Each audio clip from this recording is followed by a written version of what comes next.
கலீல் ஜிப்ரானுடைய ஒரு ஆகச்சிறந்த ஒரு அற்புதமான ஒரு கவிதையிலிருந்து நாம் தொடங்கலாம். எப்போதாவது நீங்கள் கடற்கரையில் நின்று ஒரு பெரும் நதி கடலோடு கலக்கின்ற காட்சியை நீங்கள் பார்த்திருக்கிறீர்களா? நதி நேராக கடலுக்குள் புகுந்து விடுவதில்லை, கலந்து விடுவதில்லை.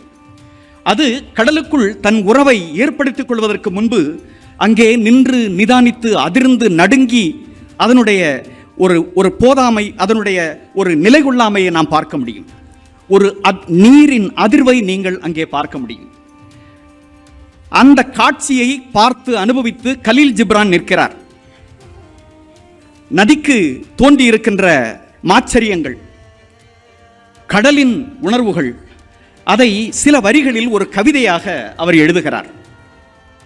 அதை நான் எனக்கு தெரிந்த விதத்தில் தமிழ்படுத்தி தருகிறேன். அந்த கவிதையின் சாரத்தை நீங்கள் இழந்துவிடக்கூடாது என்பதற்காக. கடலை நெருங்க நெருங்க நடுங்கி அதிர்கிறது நதி. தான் கடந்து வந்த பாதையை திரும்பி பார்க்கிறது. மலைகள், சிகரங்கள், காடு, எல்லாவற்றையும் அது ஊர்களை எல்லாவற்றையும் அது கடந்து வந்திருக்கிறது. அந்த பாதையை திரும்பி பார்க்கிறது. தன் முன்னே விரிந்து கிடக்கும் கடலை உற்று நோக்குகிறது. அதில் கலப்பது என்பது நிரந்தரமாக என்றென்றைக்குமாய் மறைவதுதானோ? நதிக்கு ஏற்படுகிறது ஒரு ஆச்சரியம். திரும்பி போதல் இனி சாத்தியமே இல்லை. நதிக்கு மட்டுமல்ல, எவர்க்கும் அது சாத்தியமில்லை. கடல் நுழைவின் அபாயத்தை எதிர்கொள்வதே பயத்தை கடக்க ஒரே வழி. இது நதி கடலுக்குள் தொலைதல் அல்ல, கடல் பெருங்கடலாகவே மாறிவிடுவது. இந்த கவிதை உங்களுக்கு புரியும் என்று நினைக்கிறேன். இதை பேசுகிற போதே நான் அடிக்கடி சொல்லிக் கொண்டு வருகின்ற கருத்து, மீண்டும் மீண்டும் சமவெளியை நோக்கி உரையாடும் போது நான் சொல்லி வருகின்ற கருத்து, கடலிலிருந்து புறப்படுகிறது நதி. கடல்தான் நதியை பிறப்பிக்கிறது. வருத்தத்தோடு இந்த அவையில் சொல்லிக்கொள்ள விரும்புகிறேன். ஒரு துளி மது இல்லாத தமிழகம் ஒரு தலைவரின் கனவாக இருக்கிறது. ஒரு துளி நன்னீர் கூட கடலில் சேராத தமிழகம் அவர் கனவாக இருக்கிறது. மிகுந்த சங்கடத்தோடும் சஞ்சலத்தோடும் இதை இந்த சபையில் நான் பதிவு செய்கிறேன். இளைய தலைமுறைக்கு, அறிவு தலைமுறைக்கு, அறிவாளர்களுக்கு, தமிழகத்தின் மக்களுக்கு தலைவர்கள் சொல்லுகின்ற செய்தி இப்படியாக இருக்கும் என்றால் இதை பார்க்கும்போது என் மனதில் ஒரு சஞ்சலம் ஏற்படுகிறது. நான் சொல்கிறேன், கடலிலிருந்து புறப்படுகிறது நதி. கடல், நதி, நிலம், நீர்ப்பரப்புகள் என்று எல்லாவற்றையும் நீங்கள் பார்க்கிற போது எல்லாமே ஒற்றை நீர், ஒற்றை நீரின் வேறு வேறு பரிமாணங்கள். கடலின் அதிசயங்கள் எல்லாமே அந்த பெரும் நீர்த்திரளில் அடக்கம். எல்லாமே கடலில் இருந்து தொடக்கம். கடலில் புறப்படுகின்ற ஒன்று கடலில் கரைவதுதானே நியதி, நீதி. கலீல் ஜிப்ரான் அதைத்தானே சொல்லுகிறார். ஒற்றை ஆன்மா பேரான்மாவை நோக்கி செல்லுகின்ற பயணத்தை போல நதி கடலை சேர்வதுதானே நீதி, நியதி. அதை தடுப்பது என்ன சமநீதி? அது நிலத்திற்கு நாம் செய்கின்ற வன்முறை ஆகாதா? இயற்கையிலிருந்து விலகிச் சென்ற மானுடம், இயற்கையிலிருந்து விலகிச் சென்ற ஒவ்வொரு காலத்திலும் இயற்கைக்கு பெரும் சேதம் நேர்ந்திருக்கிறது. யாரையும் அச்சுறுத்துவதற்காக சொல்லவில்லை. ஒரு எழுத்தாளன் எதிர்காலத்தை முன்கணிப்பவனாக இருக்க வேண்டும். இந்த சமூகம் என்ன சிக்கலை எதிர்கொள்ளப் போகிறது என்பதை முன்கணித்து சொல்பவனாக இருக்க வேண்டும் ஒரு எழுத்தாளன். ஒரு எழுத்தாளன் போராளியாக இருக்க வேண்டும். அவன் முன்கள போராளியாக இருக்க வேண்டும். அவன் செயல்பாட்டாளனாக இருக்க வேண்டும். எனவே வியட்நாம் போராளி ஒருவன் சொல்லுவான், எழுத்து கவிதை மட்டுமா கவிஞனின் பணி? அவன் ஒரு போராட்டத்தை முன்னின்று நடத்த வேண்டும் என்று ஹோச்சிமின் சொல்லுவான். எனக்கும் அந்த உணர்வு ஏற்படுகிறது. என்னை யாராவது ஒரு எழுத்தாளன் என்று சொன்னால் நான் கூனி குறுகி விலகிச் செல்கிறேன். நான் எழுத்தாளன் அல்ல, நான் ஒரு பயணி, நான் ஒரு உணர்வாளன். உங்களைப் போல நானும் ஒரு சக பயணி. ஒரு பயணியாக என்னுடைய மக்கள் திரளிலிருந்து தொடர்ந்து கற்றுக்கொள்ள விரும்புகின்ற ஒரு அரியா குழந்தை, அரியா சிறுவன். இதை நான் ஒவ்வொரு பொழுதிலும் நினைவுபடுத்திக் கொள்ள விரும்புகிறேன். மற்றவர்களுக்கும் நான் நினைவுறுத்த விரும்புகிறேன். கடலை குறித்த நம்முடைய பார்வை ஒன்றாக இருக்கிறது. கடலை குறித்த கடற்குடியின் பார்வை வேறொன்றாக இருக்கிறது. இந்த பாட்டை நீங்கள் கேட்டிருப்பீர்கள் அல்லவா? எல்லோருக்கும் பரிச்சயமான பாட்டு. நான் பார்த்த பெண்ணை நீ பார்க்கவில்லை, நீ பார்த்த பெண்ணை நான் பார்க்கவில்லை, உன் பார்வை போலே என் பார்வை இல்லை என்று போகிறது அந்த பாடல். கடற்குடி பார்த்த கடலை நீங்கள் யாரும் பார்க்கவில்லை. நான் பார்த்த கடல் அல்ல உண்மையான கடல். எனவே நான் சொல்லுகிறேன், கடல் மையம் நிலம் அதன் விளிம்பு என்று சொல்லும்போது கடலை ஒரு கடற்குடியின் கண்கள் வழியாக பார்க்க வேண்டும் என்று சொல்லுகிறேன். கடலை அறிவுபூர்வமாக மட்டுமல்ல, வாழ்வியல் பூர்வமாக, அனுபவபூர்வமாக நீங்கள் பார்க்க வேண்டும் என்றால், அதை குறித்த நிறை அறிவு உங்களுக்கு சாத்தியப்பட வேண்டும் என்றால் ஒரு கடற்குடியிடம் செல்ல வேண்டும். இரவல் பெற்ற அறிவோடு நான் இங்கே நிற்கிறேன். இரவல் வாங்கிய அறிவோடு தான் நான் இங்கே நிற்கிறேன். என்னை ஒரு கடல் அறிஞன், ஆய்வியல் ஆய்வாளர், அறிஞர் என்றெல்லாம் சொல்லும்போது உடனடியாக நான் அதை மறுக்கிறேன். உண்மையான அறிஞன் அங்கே இருக்கிறான். அந்த அறிஞனிடம் பிற திணையில் இருக்கின்ற மக்கள் சென்று பாடம் கேட்க வேண்டும்.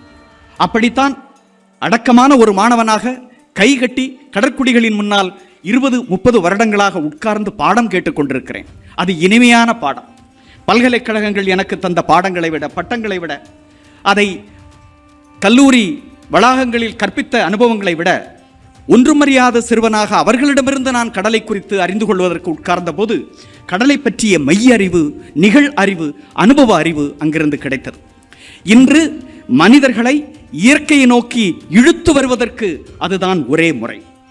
ஏன் இத்தனை பெரிய சிதைவு உலகுக்கு ஏற்பட்டிருக்கிறது என்றால், மனிதர்கள் நாகரிகத்தை மையமாக வைத்து, நகரங்களை மையமாக வைத்து, ஊர்ப்புறங்களை விளிம்புக்கு கொண்டு வந்து விட்டார்கள்.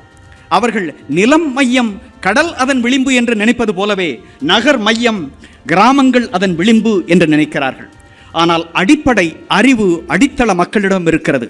அவர்களிடம் சென்று கற்றுக்கொள்ள வேண்டும். மானுடவியல் அறிஞன் எம்.என். ஸ்ரீனிவாஸ் சொல்லுவார், அடிப்படை புரிதலோடு நீங்கள் மக்களிடம் செல்லுங்கள், அவர்கள் உங்களுக்கு கற்றுத்தருவார்கள், அவர்கள் உங்களிடம் கற்றுத்தருவார்கள். நீங்கள் கற்பிதங்களோடும் சட்டகங்களோடும் அவர்களை நெருங்காதீர்கள். உங்களுடைய கல்வி, உங்களுடைய கற்பிதம், உங்களுடைய பாடம் அவர்களுக்கு தேவையில்லை. பிறப்புக்கும் எல்லா உயிர்க்கும் என்று சொன்னவன் தமிழன். உலகில் எந்த இலக்கியத்திலும் யாதும் ஊரே யாவரும் கேளீர் என்கிற கருத்தியலை கூட மற்றவர்கள் பாடியிருப்பார்கள். ஆனால் தமிழன் பாடிய அடிப்படை அறம் என்பது பிறப்புக்கும் எல்லா உயிர்க்கும் என்பது.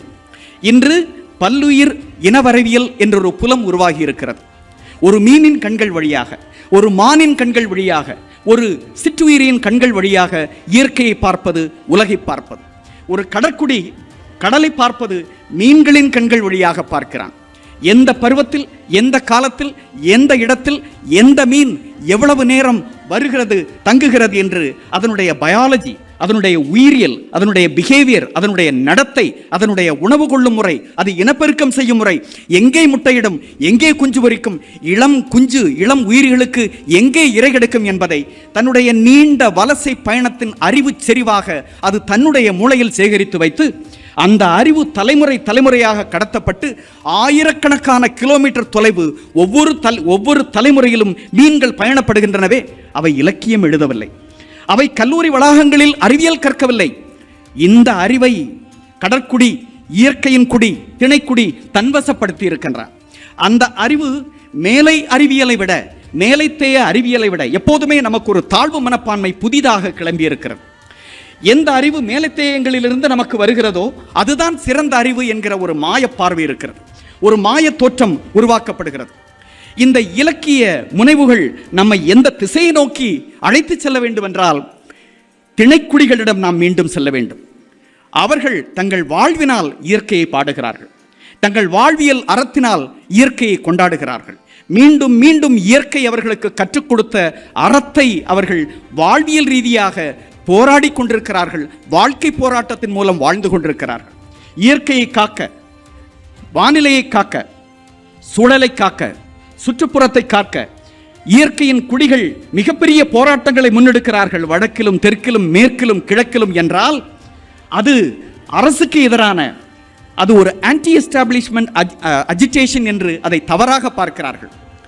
இயற்கையின் மீதுள்ள நேயத்தால் வரும் தலைமுறைகள் இங்கு வாழ்வாங்கு வாழ வேண்டும், நிம்மதியாக வாழ வேண்டும், நல்ல காற்று, நல்ல நீர், நல்ல நிலம், தூய்மையான ஒரு உலகம் அவர்களுக்கு வசப்பட வேண்டும் என்பதற்காக அவர்கள் மிகப்பெரிய விஷயங்களை எல்லாம் இழந்து தங்கள் உயிர் அபாயத்தை உட்படுத்தி அவர்கள் உலகெங்கும் போராடி கொண்டிருக்கிறார்கள். நாம் நூல்களை தேடி செல்வதைப் போலவே இயற்கையை தேடி செல்ல வேண்டும், வனத்தை தேடி செல்ல வேண்டும், கடலை தேடி செல்ல வேண்டும். அந்த அறிவை விலங்குகளிடமிருந்து நாம் பெறுவதற்கு முனைய வேண்டும். நான் ஒரு ஆறறிவு பெற்ற மனிதன் அல்லவா? நான் ஒரு அறிவியல் பேராசிரியன் அல்லவா?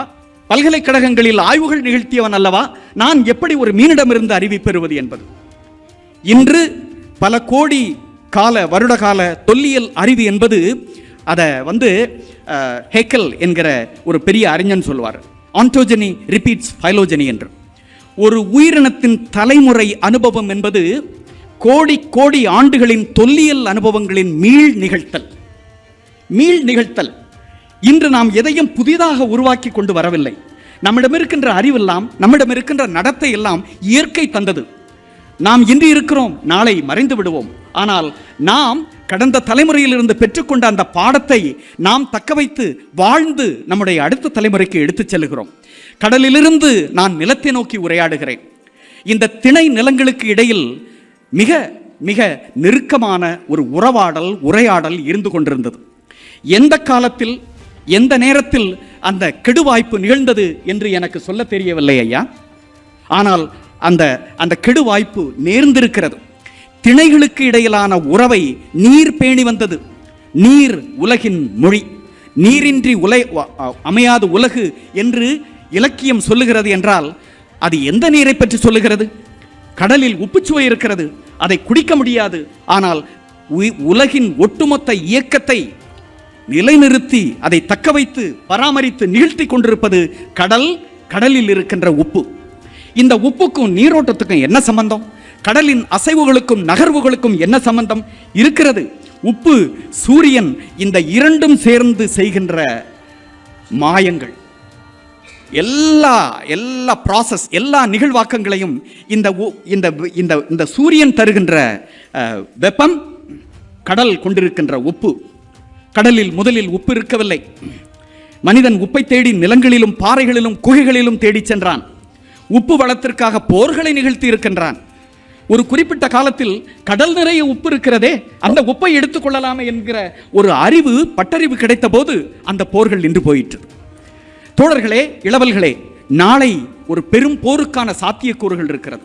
அந்த போர் காற்றுக்காக நிகழப்போகின்ற போர். இயற்கையாக இருந்தது. திணைநில மக்களுக்கிடையில் எந்த காலம் வரை பண்பாட்டு ஊடாட்டங்கள் இருந்ததோ அந்த காலம் வரை மக்கள் வாழ்ந்தார்கள். துண்டுபட்டு போன மக்கள் பலவீனப்பட்டார்கள். உங்கள் கவலையை பற்றி, உங்கள் அக்கறைகளை பற்றி, உங்கள் கரிசனங்களை பற்றி எனக்கு கவலை இல்லை. என்னுடைய கரிசனங்களை நீங்கள் செவிகொள்ள தயாராக இல்லை. இந்த விபத்து நேர்ந்திருக்கிறது. இந்த இலக்கியம் பண்பாட்டு வெளியினோடே நம்மை அழைத்து சென்று ஒரு பண்பாட்டு பரிவர்த்தனையை நிகழ்த்த வேண்டும் என்பதாக நாங்கள் பெருங்கனவு காணுகின்றோம். என்னை போன்ற சாதாரண மனிதர்களின் பேராசை இது, பெருங்கனவு இது. நீங்கள் நினைத்தால் அதை சாதிக்க முடியும். கடலை குறித்து நான் எவ்வளவு பேசினேன் என்பதை விட கடலை நீங்கள் எல்லாம் உற்று நோக்க வேண்டும் என்று நான் நினைக்கிறேன். என்னுடைய உரையின் ஒரு சிறு பகுதியை மட்டுமே நான் நிகழ்த்தி இருக்கின்றேன் என்றால் கூட மன நிறைவோடு உங்களிடமிருந்து விடைபெறுகின்றேன். எல்லோருக்கும் நன்றி, வணக்கம்.